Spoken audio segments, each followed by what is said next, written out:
오늘부터 전도서 말씀 이제 봅니다. 지난주까지 욥기를 보면서 굉장히 좀 무거웠는데 이제 허무한 얘기 나누게 됐습니다. 원래는 이제 욥기 본 다음에 시편 보고 잠언을 보고 전도서를 봐야 되는데요.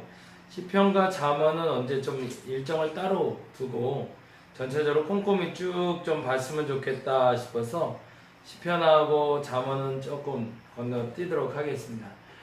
너무 서운하게 생각하지 마시고 시편과 잠언은 시간 되실 때 꼭 한번 읽어보시기를 바랍니다.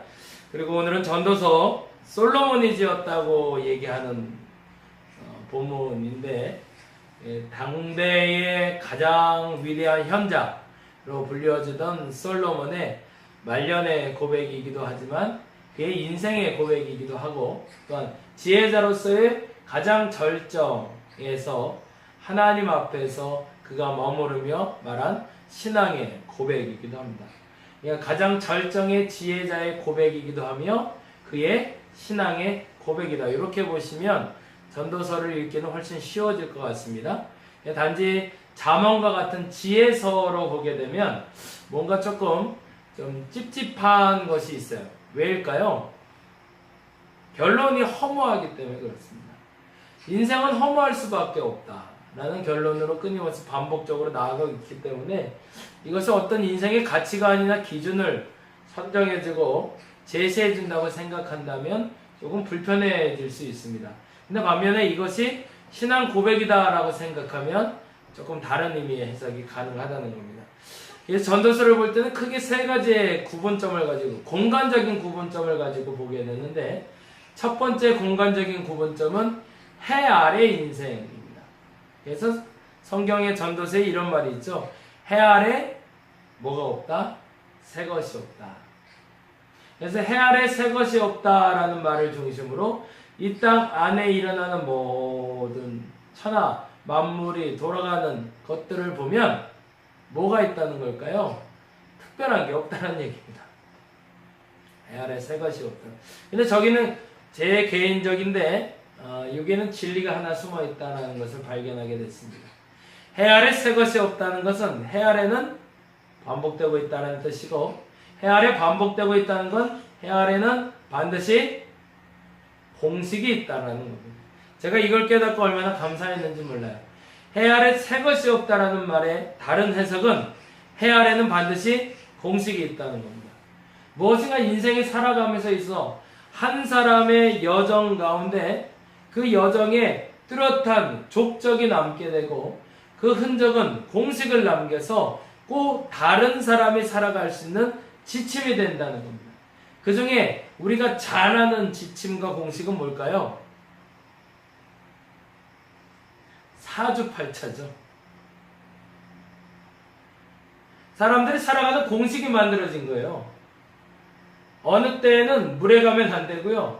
어떤 때는 불을 조심해야 되고요.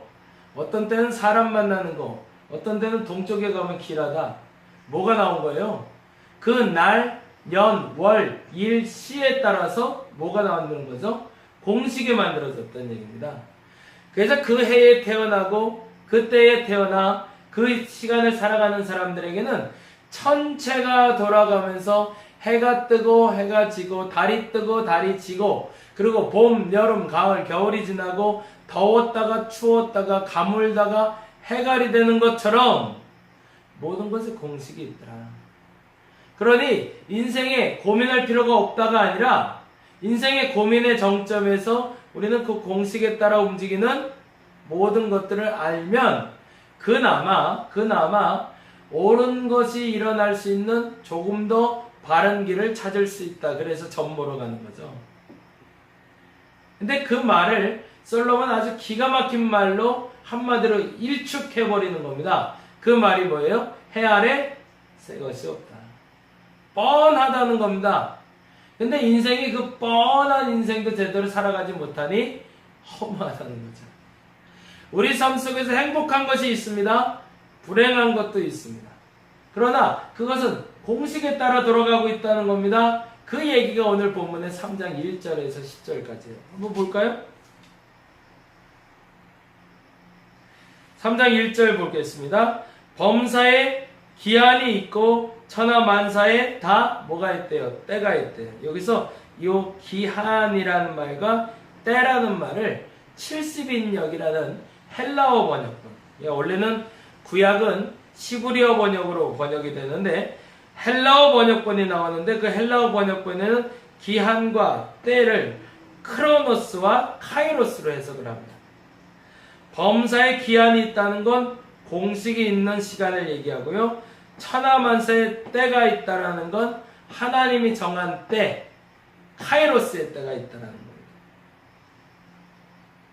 그리고 다음과 같이 이야기합니다. 날 때가 있고 죽을 때가 있고 심을 때가 있고 심은 것을 뽑을 때가 있고 모든 시간이 흘러가는 것처럼 보이지만 그 흘러가는 때에 맞아서 하나님이 나게 할 때가 있고 죽게 할 때가 있고 심을 때가 있고 심은 것을 뽑을 때가 있답니다. 공식이 있다는 거죠. 죽일 때가 있고 치료할 때가 있고, 그렇죠? 기도했는데 죽어요. 기도 안 했는데도 살아요. 그럴 때도 있어요. 헐 때가 있고 세울 때도 있다. 헐어버릴 때도 있고 세울 때도 있다. 울 때가 있고 웃을 때가 있고 슬퍼할 때가 있고 춤출 때가 있다. 그렇죠? 언제 울죠? 슬프면 우는 거고요. 기쁘면 웃는 거죠. 아닌가요? 그건 공식이에요. 그렇죠? 슬픈데 웃는 사람 없어요. 기쁜데 우는 사람? 있네요. 네. 때가 있어요. 때가. 그 때에 맞춰서 살아야 돼요. 돌을 던져버릴 때가 있고요. 돌을 거둘 때가 있고 안을 때가 있고 안는 일을 멀리 할 때가 있습니다. 지금은 그때예요. 그러면 그렇게 살면 돼요. 이건 공식이에요. 찾을 때가 있고 잃을 때가 있습니다. 죽으라고 찾는데도 안 찾아질 때가 있고요. 잃을 때가 있어요. 이때를 제가 이번에 설교 세미나를 한번 들으러 갔는데 거기서 그 얘기 하시더라고요. 와이프한테 물어봤대요. 나 빨간 티 어딨어? 라고 물어봤대요. 그 왼쪽 천장 2층 서랍에 있어. 그 장롱 2층 서랍 열어봐. 두 번째 서랍 열어봐. 그러더래요. 막 이제 다리미질을 하면서. 이게 알았어. 그러고 이제 들어가서 찾는데 아무래도 빨간 티가 안 보여. 어딨다고. 이거 안 보이잖아. 그랬더니 와이프가 그러더래. 그거 잘 좀 찾아봐. 그 두 번째 서랍에 있다니까. 또 이제 들어가서 열심히 찾는 거예요, 남편은. 근데 찾아지나, 이게 안 찾아. 어딨냐고. 빨리 좀 얘기 좀 해줘. 거기 없잖아. 그랬더니 아내가 버럭 화를 내세요. 그거 똑바로 좀 찾아보라고. 두 번째 서랍에 넣어놨는데 그것도 못 찾냐고. 근데 이제 깨갱 하고 들어가 찾는데 영안이 열려서 보였대요. 이게 무슨 말일까요? 찾을 때가 있어요. 죽으라고 찾는데 안 찾아지는데요. 이상하게 거기 있어요. 볼펜을 하나 잊어버렸는데 죽으라고 찾는데 안 찾아지는데 보일 때는 그렇게 안 보이다가 찾아야 될 땐 그렇게 바로 찾아져요. 그래서 우리 옛말에 그런 것 좀 개똥도 약으로 쓰려면 없다고. 꼭 필요할 때 찾으려고 그러는데 안 찾아질 때 쓰는 말이기도 하지만 찾아질 때가 있더라는 겁니다. 잃어버릴 때도 있습니다.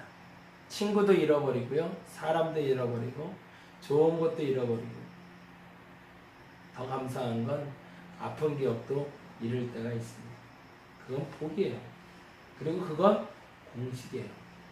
지워지지 않으면 상처가 되는 거고요. 그리고 잊혀지지 않으면 아픔이 되는 거예요.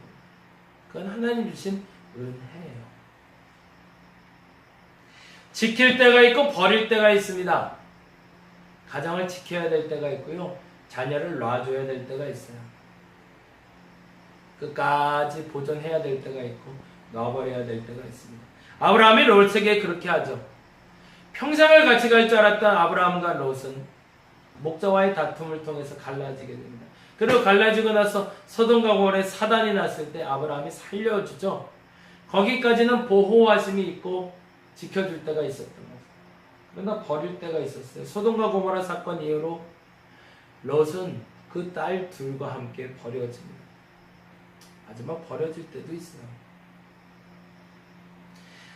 찢을 때가 있고 꿰맬 때가 있습니다. 이 옷을 제가 얼마나 입었나 몰라요. 이게 제가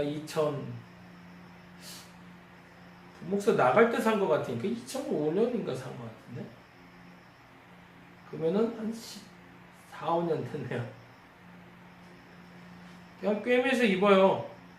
떨어진 것도 좀 있고요, 찢어진 것도 좀 있는데 이쪽엔 단추가 있고 이쪽엔 단추가 없고, 근데 입어요. 입을만 해요. 찢어진 걸 꿰매서 입어야 될 때가 있습니다. 근데 도저히 꿰매서 입을 수 없을 때가 있습니다. 잠잠할 때가 있고 말할 때가 있습니다. 저는 이 말이 너무 중요해요. 여기다 줄 쳐놓으세요. 말해야 될 때가 있고요, 말하지 말아야 될 때가 있습니다. 자꾸 말하고 싶을 때는 보니까요, 내 안에 담을 그릇이 적을 때 그렇더라고요. 너무 좋아서요, 제가 말이 많아요. 집사람한테 주저리 말하고 싶은 게 많아요. 근데 저희 집사람은 저기 뒤에 앉아서 좀 미안한데 말이 별로 없어요. 진짜 감사해요. 저는 말이 많은 사람인데 저 사람은 말이 적은 사람이에요. 저는 말을 쏟아내는 사람인데 저 사람은 담는 사람이에요. 아픈 사람은 저 사람이 더 아플 거예요. 저는 쏟아내니까 아플 틈이 없거든요. 그릇이 작아요. 그릇이 작으면, 말을 담을 그릇이 작으면 그 그릇이 작은 만큼 딴 데다 쏟아내야 되거든요. 그래서 저는 말이 많은가 봐요. 근데 저 사람은 그 그릇이 좀 넓은 것 같아요. 그래서 많이 담아요. 그래서 고마워요. 같이 살아 고마운 거죠. 누군가 같이 살려면 누군가 들어줘야 되고요, 누군가 담아줘야 되고요, 누군가 쏟아내야 되고요. 쏟아내는 사람이 그릇이 작다고 뭐 창피할 것도 미안할 것도 없고요. 그런 사람은 기도하면 돼요. 내 말을 다 담아줄 사람을 만나게 해달라. 근데 담는 사람은요, 기도하셔야 돼요. 아우, 나도 좀 쏟아내고 싶은데, 그러면 쏟아내시면 되지만 담으려면 그릇이 커야 돼요. 그릇을 키우시기 바랍니다. 그래서 잠잠할 때가 있고 말할 때가 있는데, 그걸 못하면 이제 싸우는 거죠. 그러지 말아야겠지만, 사랑할 때가 있고 미워할 때가 있고 전쟁할 때가 있고 평화할 때가 있습니다. 이건 공식이에요. 그러니까 하늘이 만들어 놓은 공식이고 인생의 지혜로 깨달을 수 있는 공식입니다. 그런데 중요한 건 아까 말한 대로 그건 기한이에요. 그 기한 중에 일어나는 하나님의 공식들이 있은 걸 우리가 알아요. 근데 중요한 건 이 공식대로는 누구나 살 수 있는 것처럼 보이지만, 죄송하지만 그렇게 사는 사람 많지 않다는 거예요. 잘 보세요. 지금 제가 설명드린 거에 대해서, 읽어드린 거에 대해서 다 이해는 하는 거지만, 죄송하지만 사람이 날 때를 알 수 있나요? 죄송하지만 몰라요. 죽을 때를 아나요? 잘 몰라요. 정확히 그날을 기한을 알 수는 없어요. 직감은 알 수 있지만 그거를 우리는 알 수 없습니다. 심을 때는 아나요? 아는 걸로 착각하는데 죄송하지만 잘 몰라요. 죄송하지만 3장 2절부터 8절까지 있는 때들을 우리가 안다라고 말하지만 모른다라는 거예요. 그러나 그 힌트 조건이 있기 때문에 공식대로 살아볼 수는 있는 거죠. 그러니까 그렇게 살다 보면 사랑할 때가 있고 미워할 때도 있고 전쟁할 때도 있고 평화할 때도 만나게 되는 거지, 우리가 그렇게 산다고 해서 그때를 살아내는 건 사실은 아니더라는 거예요. 그 바운더리 시간, 그 넉넉한 시간까지는 우리가 경험하며 추측해 볼 수 있다는 얘기죠. 그게 사주팔자예요. 그러니까 그거는 절대시하면 안 된다는 거죠. 그래서 성경에는 다음과 같이 이야기합니다. 9절에 다음과 같이 이야기해요. 일하는 자가 그의 수고로 말미암아 무슨 유익이 있겠냐는 거예요. 근데 아무리 생각해봐도 그 공식을 알고 공식대로 살았는데 그때가 결국 반드시 그렇게 되더냐? 안 되지 않더냐인 거예요. 죽으라 하고 심었는데 안 나더잖아요. 심는 것을 다시 뽑아야 될 때도 있더라는 거죠. 울으려고 했는데 웃어야 될 때도 있고요. 웃고 싶었는데 울고 싶을 때도 있고요. 웃어야 되는데 참아야 될 때도 있더라는 거죠. 찾으려고 했는데 안 찾아져요. 돌을 던져버리고 싶은데 걷어버릴 때도 있어야 된다는 거죠. 마치 가늠한 여자를 만난 사람들처럼. 말해야 되는데 안 해야 될 때도 있고요. 말하지 말아야 되는데 라고 생각하는데 꼭 해야 될 때도 있더라는 겁니다. 그래서 10절에 다음과 같이 이야기합니다. 하나님이 인생들에게 노고를 주사 애쓰게 하신 것을 내가 보아하노라. 수고하고 애쓰는 이유는 알겠어요. 공식이 있으니까. 그렇게 사는 건 마땅해요. 그러나 그 수고로 말미암아 어떤 이득을 보는 건 인간의 결론이 아니다라는 거죠. 그렇죠. 우리가 심는다고 해서 거둬지는 거 아니고 그렇다고 노력하지 말라는 건 아니라는데, 그러나 중요한 것은 그때는 누가 갖고 있다? 하나님이 갖고 있다는 거죠. 그래서 11절에 다음과 같은 이야기를 하시는 겁니다. 하나님이 모든 것을 지으시되 때를 따라 아름답게 하셨다.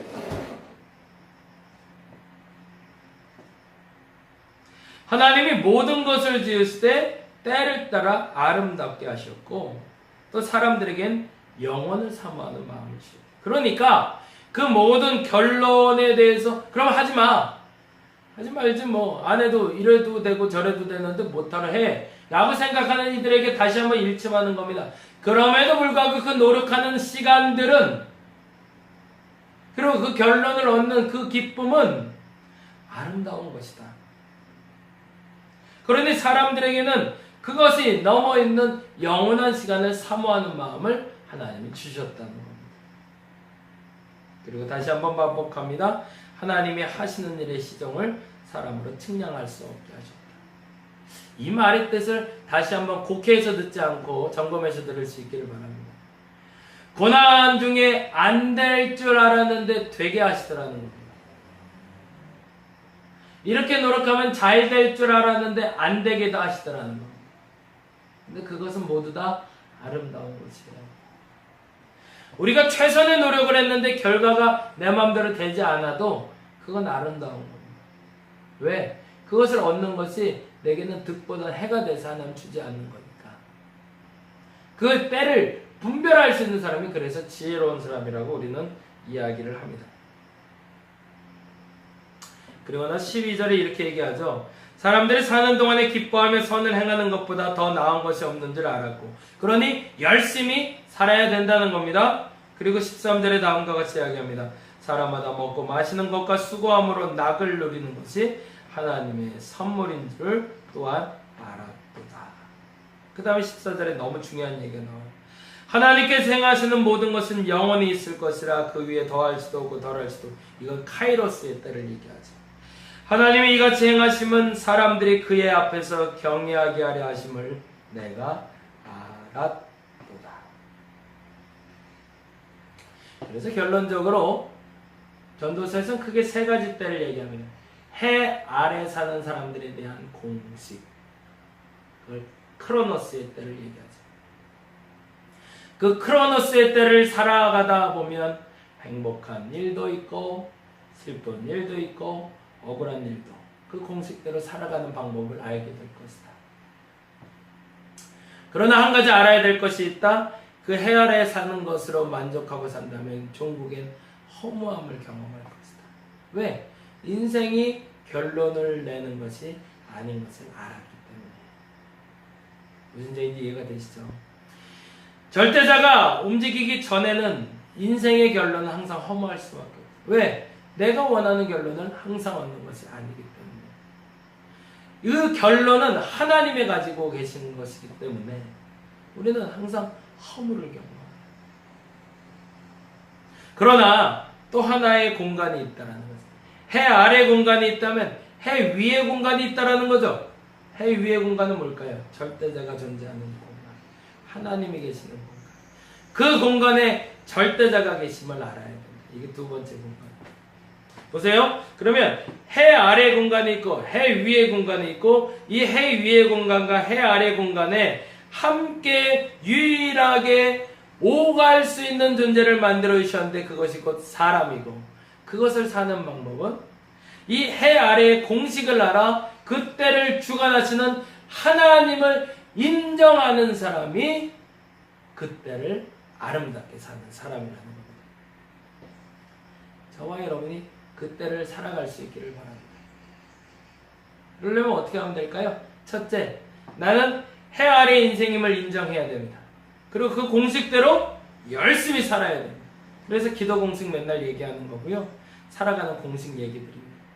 그 해 아래의 공식이 마무리되고 나면 그때가 이루어지는데 그때는 누구에게 맡겨라? 하나님께 맡겨라.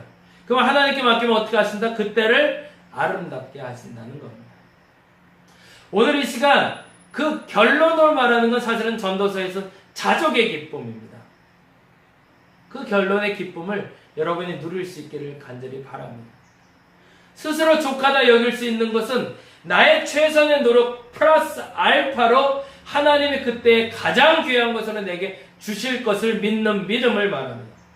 무슨 말이냐면 내가 지금 노력한 만큼 그 결과 이상으로 때로는 그 이하로 주신다 할지라도 그것이 하나님의 뜻이라면 그것이 하나님 절대자 앞에서 머무는 것이라면 가장 아름다운 것이고 가장 좋은 것이라는 걸 인정할 수 있는 사람, 그 사람에게 하나님은 가장 아름다운 때를 살아갈 수 있는 자족의 기쁨을 주신다는 겁니다. 이해가 되시나요? 다시 한번 정리할게요. 해 아래 세상을 누리고 살아갈 때는 종국엔 허무입니다. 왜? 우리는 그 마지막 때를, 그 결론을 모르기 때문입니다. 그러나 절대자를 아는 사람은 그 결론을 알 수가 있습니다. 왜? 그 절대자가 주장해 주시기 때문에. 그에게 가장 아름다운 것으로 주실 겁니다. 그가 느낄 수 있는 경험은 뭐다? 자족의 기쁨입니다. 그럼 우리는 뭐 하면 될까요? 이 해 아래의 공식을 최대한 알아서 열심히 살아야 될 겁니다. 그러나 또 하나, 그 열심히 사는 것의 기준은 나의 열심이 아니라 절대자의 눈높이에 맞게 사는 것임을 알아야 됩니다. 그런 사람은 어떻게 살아간다? 아름다운 때를 살아가게 된다. 그 아름다운 때를 살아가는 사람의 결론은 항상 무엇이 될 것이다? 자족의 기쁨이 될 것이다. 오늘 그 자족의 기쁨으로 만끽하며 기뻐할 수 있는 저와 여러분의 이 9월 첫 주가 되기를 간절히 바랍니다.